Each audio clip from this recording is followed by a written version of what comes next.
I only have a few days to tell these flower stories, those blink and you'll miss them wildflowers that appear in early spring, before the trees leaf out and before the forest closes its canopy. They live fast, bloom briefly, and disappear underground, sometimes within weeks or even days. Today, we're talking about ephemerals. Most of their life happens out of sight. What parts do we get to see? Well, let's step into the forest floor this April for the highlight reel. Have you ever planted something labeled pollinator friendly and then just sat there waiting like, okay, where are the bees? Like you threw a party and not even a mosquito showed up. Today, we're talking about how to actually design a garden that pollinators want to be in, not just fly past and judge you. Hello and welcome to the Petal Plot Pod, a seasonal plant stories and garden tips podcast. We're your hosts. I'm Aneesa. And this is Eric. Ephemerals are perennial plants that emerge early in spring, taking advantage of the full sunlight before trees leaf out. They flower quickly and then die back to underground structures like bulbs, rhizomes, or corms. You may look for them while hiking, finding their brief blooms a rare treat for the eyes, or plant them in your garden for the earliest of spring blooms. Ephemerals are a part of a seasonal ecosystem and one of the earliest food sources for native bees and early butterflies. Let's start with one of the most magical looking ephemerals. Bloodroot, Sanguinaria canadensis. This plant pushes up through the cold soil wrapped in a single leaf, like a cloak. When it opens, a pure white flower appears, glowing against the brown forest floor. At night, or in cold weather, the leaf wraps back around the flower to protect it. And the flower doesn't last long, a few days, maybe a week at the most, and then it's gone. If you break the stem or cut into its rhizomes, you'll find that it will drip a vivid red sap, like blood, from where it gets its name. Bloodroot has been used as traditional medicine for centuries, originally by Native American tribes for respiratory issues, fevers, skin conditions, rheumatism, ulcers, ringworm, and also for a love charm, as a dye, and as war paint. It appeared in pharmacopoeia in the 19th and 20th centuries to be used as an expectorant, an emenic, and in herbal remedies for bronchial infections. And in the 1880s, it gained popularity in oral hygiene products to combat plaque. Caution, though, in too large of quantities, bloodroot can be poisonous. Eric, do you Yeah. know of any nurseries around that carry bloodroot? Have you ever found it or seen Ugh. it locally? Not that I've seen locally. I mean, I would send people to a few native nurseries within the state that we have, Okay. but nothing local that I've seen, at least to us here, in the Twin Cities, Minnesota. Have you? Well, I have looked for it around here, and I know that there are a couple nurseries that will carry it sometimes, but every Mm-hmm. time I've went to look for it, they haven't had it. So I think it's a Mm, fleeting and rare plant to find. But it is really important that people do not dig this plant out of the forest because it can ruin that ecosystem. And so yeah. I think it is important to try to find a reputable local grower. But yeah, it is a rare one to find. Yeah, it's funny, we've talked in the past of, like, how, when you're looking for certain plants or things that you hear are out there, and sometimes you can't find them in your local nursery, or, sometimes the only thing people have available to them aren't even local nurseries. It might be, like, big box stores. And Hmm. so online is, like, another great place. You can find some great, growers out there that will grow these things for you. Absolutely. Next, something a little more whimsical. Dutchman's breeches, Dicentra cucullaria. These flowers look exactly like tiny pairs of white pants hanging upside down on a line, and it's one of those plants that may make people stop and laugh, but underneath that humor is a clever survival strategy. These plants rely on ants to spread their seeds. Each seed has a fatty structure called an eleosome that ants love. The ants carry the seeds back to their nests, eat the fatty part, and discard the seed, planting it in nutrient-rich soil. Which makes me think I might not be the right person to plant seeds for some of these. You That role might belong to someone else. But some stories say these breaches belong to forest spirits or mischievous sprites who lost their laundry. Tiny little white ghosts that appear in the dark forest floor and disappear by the time you've gone back for a second look. Now, let's move to the white trout lily, Erythronium albidum. Before it flowers, you might miss it entirely, except for its leaves. They're mottled with purple and green patterns resembling the speckled sides of a trout, hence the name. But here's something incredible. Some trout lily colonies are hundreds of years old. Even though the flowers seem delicate and short lived, the underground network persists for generations. A single plant may take 7 to 10 years before it flowers for the first time. So when you see one bloom, it's been waiting a long time for that moment. If you've ever walked along a river in spring and seen waves of soft blue flowers, you've probably met Virginia bluebells, Mertensia virginica. I also feel lucky to live in a neighborhood where many yards are planted with bluebells. So I get to walk around in the springtime and see a ton of them. These plants are showstoppers, clusters of tubular flowers that start pink and slowly turn blue. Why? It's a chemical change in the flower's pH as it matures. It's essentially a built in color signal to pollinators. So when the flower first starts out pink, it is newly opened and not quite ready. And then when it turns blue, it is full of nectar, like a neon sign for the bees. They thrive in floodplain forests and rich, moist soils, especially along rivers. And if ephemerals had a yearbook, Trillium might win the popularity contest. In Minnesota, the most well known species is Trillium grandiflorum, the large flowered trillium. Everything about trillium comes in threes: three leaves, three petals, and three sepals. So they're easy to spot in the wild, but these plants are also very slow growing. A trillium can take 7 to 10 years just to bloom for the first time. And here's the part that people don't often realize. If you pick a trillium flower, you may damage the plant enough that it won't bloom again for years or ever. That's why in many places, picking trillium is discouraged or even illegal. Trillium carries a quiet kind of mythology. In various traditions, Trillium represents balance, the past, the present, and the future, or is associated with spiritual trinities. Either way, forests with abundant Trillium are old forests, places that Hmm. have remained undisturbed for generations. So to see Trillium is, in a way, to see time itself, slow, patient, and deeply rooted. I got to Uh, see some pink trillium when I was out in the redwoods last week. That was really Yeah. fun. Don't often see pink trillium either. Usually I only see white Yeah. trillium, but I guess it Yeah. starts out white and then turns pink as it ages. Oh, I didn't know that. Or at I least this I one. yeah, I have trillium in my garden, but it's actually a deep like a deep maroon color um Ooh. on mine. But it was interesting when you're talking about like not picking them. I mean, I guess I never thought of like picking it and making a bouquet of it, but now I'm like more protective of like don't pick my no one else pick my flowers either, right? Hands off. For the fear of it not coming back. Yeah, it's fun to think about it in an old growth forest because we were in this old growth redwood forest that you have to cross a bridge, but the bridge is only there in the summer, so the bridge wasn't there. And so there was a big log we could cross, and I felt like wading through the river myself. So I hiked up my skirt, waded through the river, and then like crawled Yeah. through some poisonous oak to get like it was fine. I'm like scrambling through the brush. But then when we got to the trail, like there was nobody else there because it was hard to get to, right? So we just had this Mhm. entire beautiful forest completely to ourselves.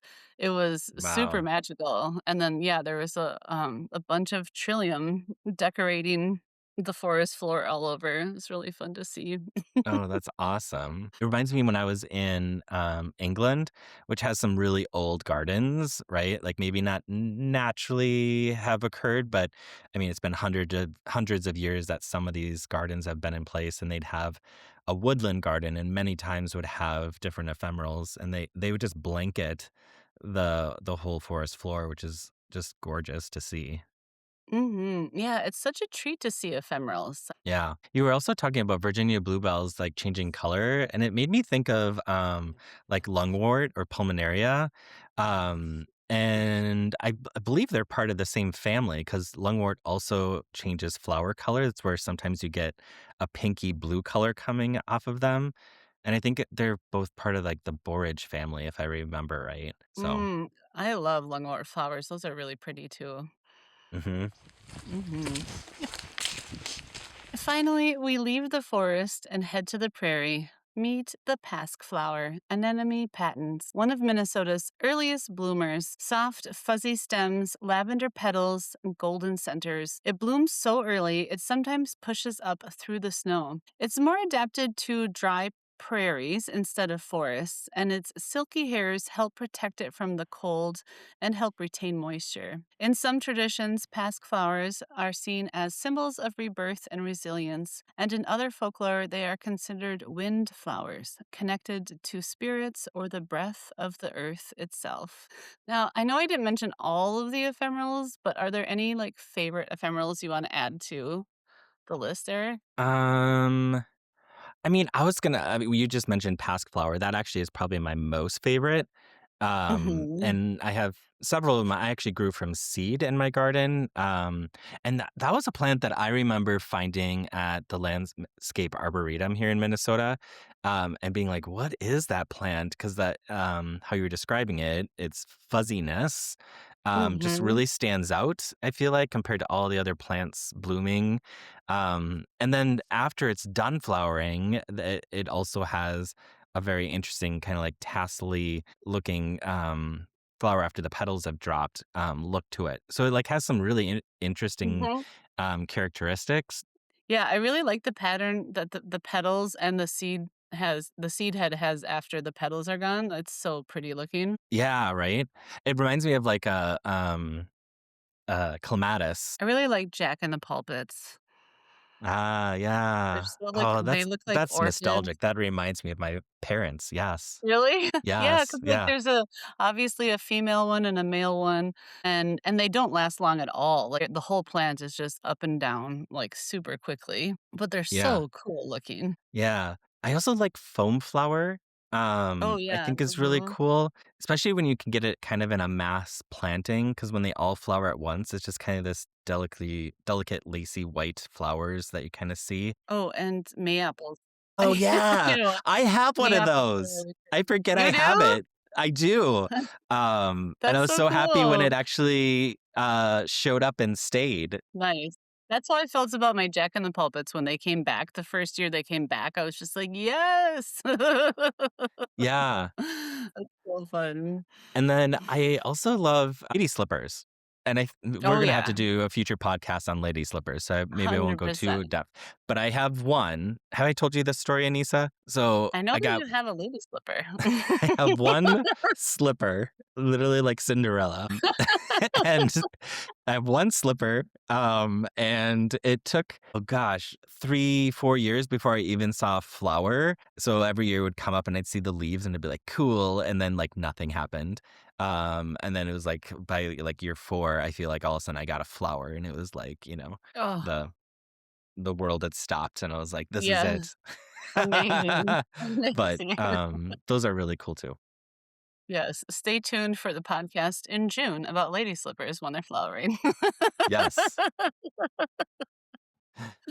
These plants aren't just easy on the eyes, they are essential. They provide early nectar for pollinators waking up from winter, they stabilize soil during spring melt, and they form critical parts of woodland and prairie ecosystems. And because they rely on precise timing, temperature, sunlight, and snowmelt, ephemerals are highly sensitive to climate change. If trees leaf out earlier, if pollinators emerge at the wrong time, that brief window closes and the whole system starts to slip. So, can you grow these in your yard?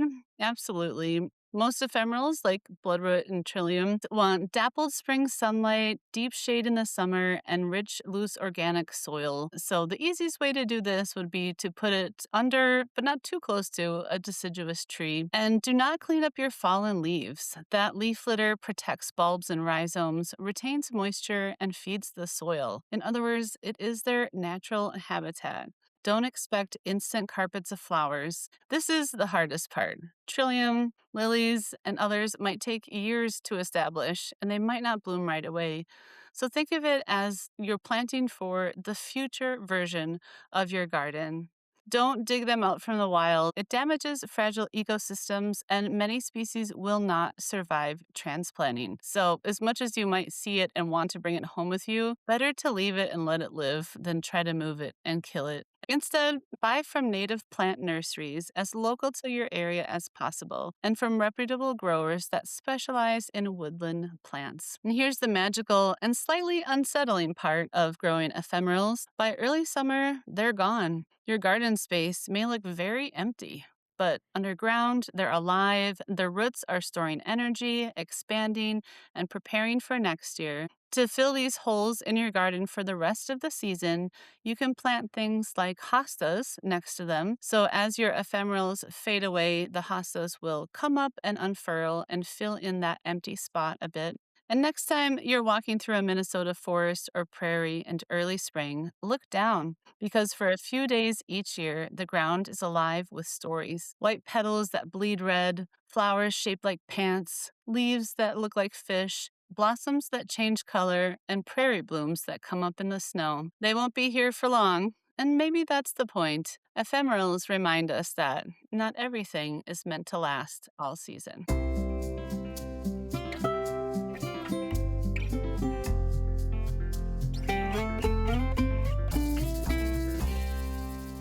Today, we're going to be talking a little bit more about how to design a garden that pollinators want to be in. And so, what pollinators actually want, they mostly want food, nectar, pollen, consistency, so blooms throughout the season, and then like a safe spot. So, no weird chemicals or things we may be using in our gardens. Planting one lonely coneflower, just one in mulch, that's a snack, not a buffet. And so pollinators love clusters, right? And so thinking of plant combinations to use for clusters like echinacea, black-eyed Susans, bee balm, for kind of a midsummer party. And then you have creeping thyme, lavender, or catmint for kind of a low ground cover.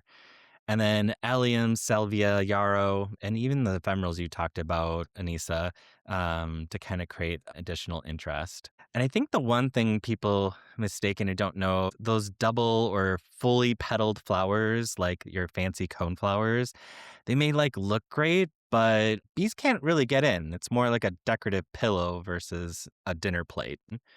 Anissa, this is kind of an opposite question, but have you had a plant where you planted it and you realized like just no bees came ever? Like it just was Ooh. never touched by pollinators, which I actually think might be rare in your garden when I think about it. But I feel like you Oh, plant in the native realm and for those purposes. But yeah, I'm trying to think. I mean, gosh, yeah, I don't know. I was thinking, I remember planting a forsythia and being like, cool, like that has a ton of flowers when it starts to leaf out. And the flowers come first, but I never saw pollinators on it. And I started to think like maybe it was just it flowers too early, that Mhm. there's not enough pollinators out yet.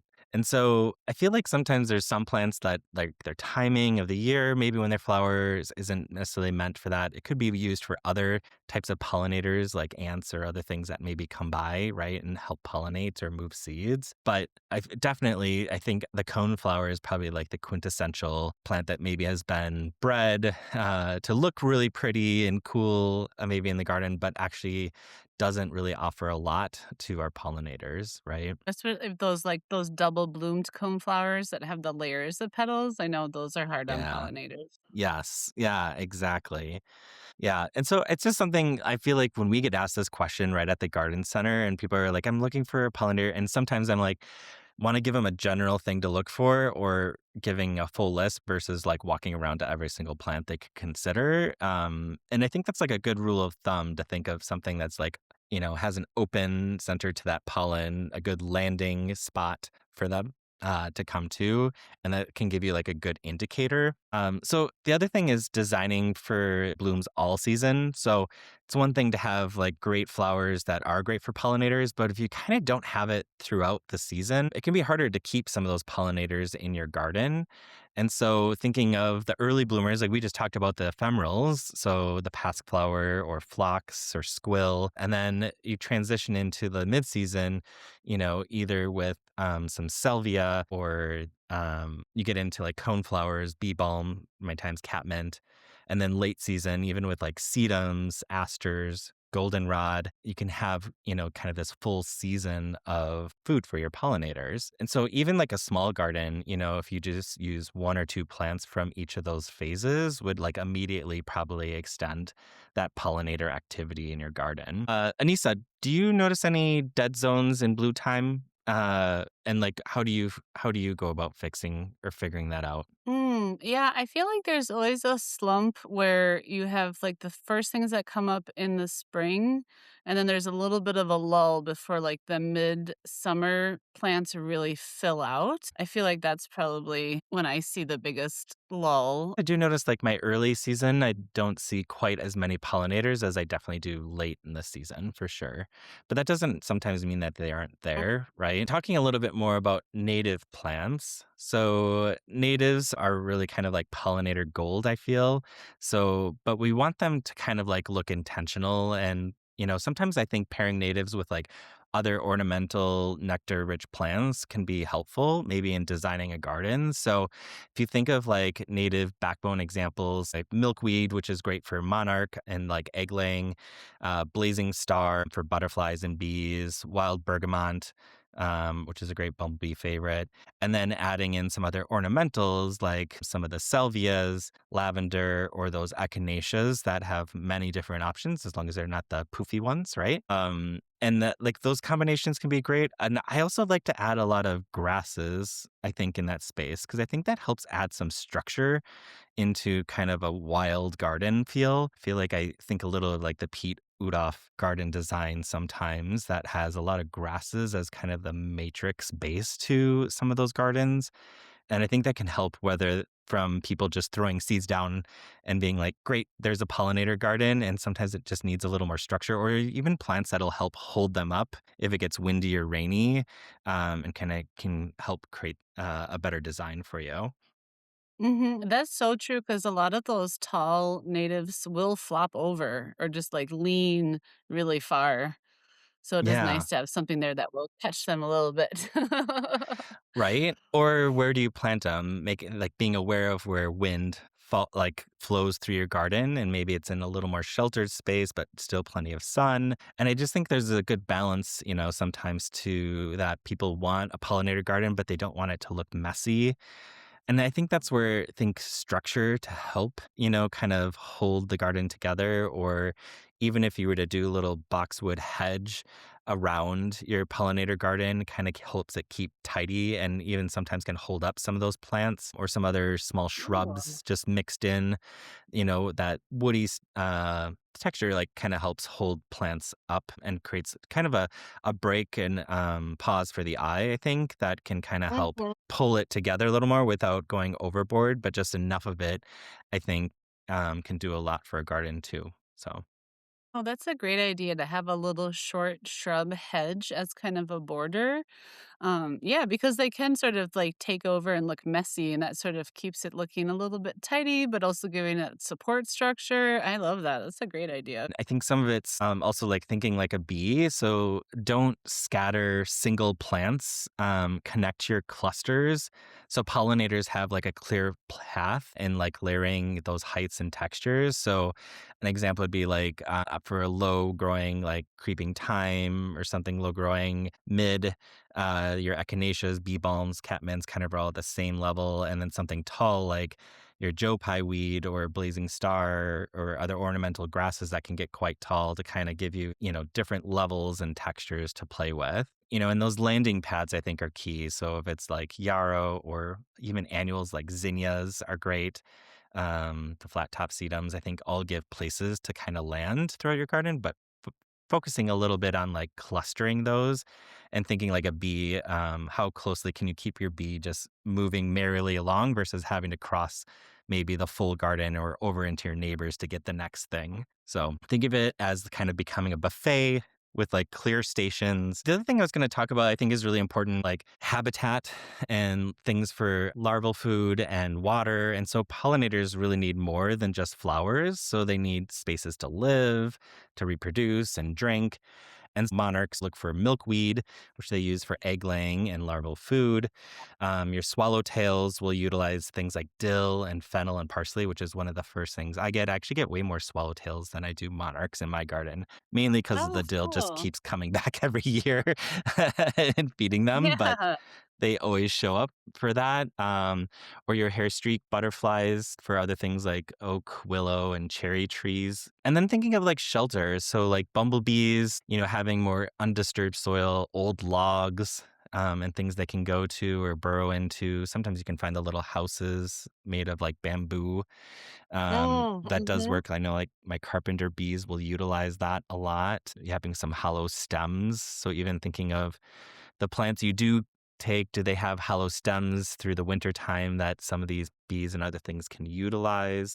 And then water. Do you have water in your garden, Anissa, that you use just specifically for pollinators? I have one little, water fountain. Well, I have a water fountain that moves water, but then I also have a water fountain that's just still and fills with rainwater. It's not super Hmm. low to the ground though, so I wonder if it's too high up or if it matters.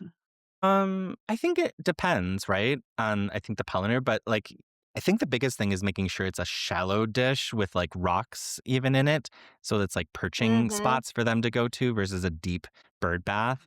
So something with like a shallow edge or something. So it's not truly holding a deep amount of water, or even just like having moist soil patches in your garden. What are the other trees and shrubs and things and combinations that really create habitat for our pollinators. Even like native shrubs like serviceberries or dogwoods are great for like nectar, egg, and shelter.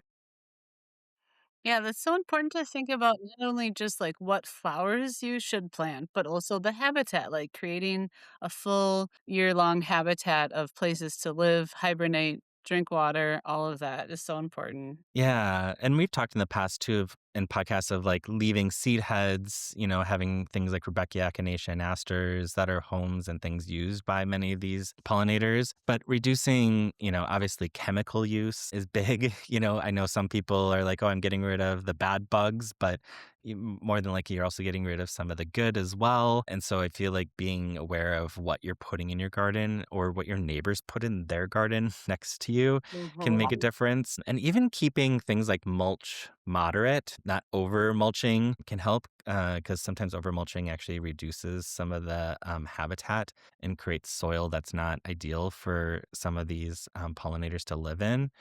And obviously the big one I think is like, I think of big lawns really are kind of like a food desert. So sometimes thinking strategically of where those pollinator gardens go if you have large lawns. Pollinator Island in an ocean of lawn. Yeah. So if your garden isn't buzzing yet, don't worry. It's not you. Start small, think in seasons, provide nectar, habitat, and water, and design like a bee. Your pollinators will thank you, and your garden will finally come alive.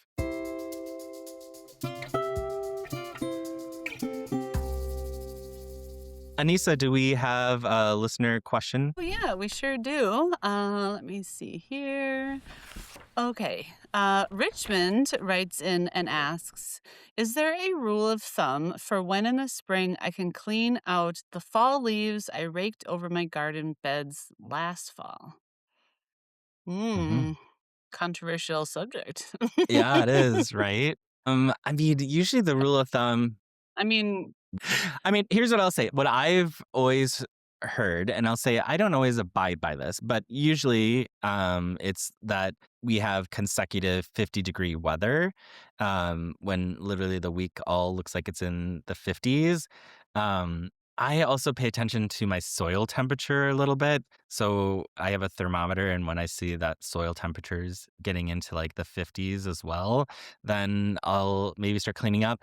But I also know I clean up some areas of my garden sooner because I have a large garden and my growing season's so short. So I like to get at it, but I will leave certain areas of my garden knowing that it's maybe more areas that some of those pollinators or good bugs may have overwintered in. But what do you do, Anissa? So I'm not getting in there with a plan early on, probably. I think I'm more like just kind of as it looks like it needs it. I mean, when stuff like when the tulips start growing up through a leaf, then I'll Hmm. move the leaf. Yeah. Yeah.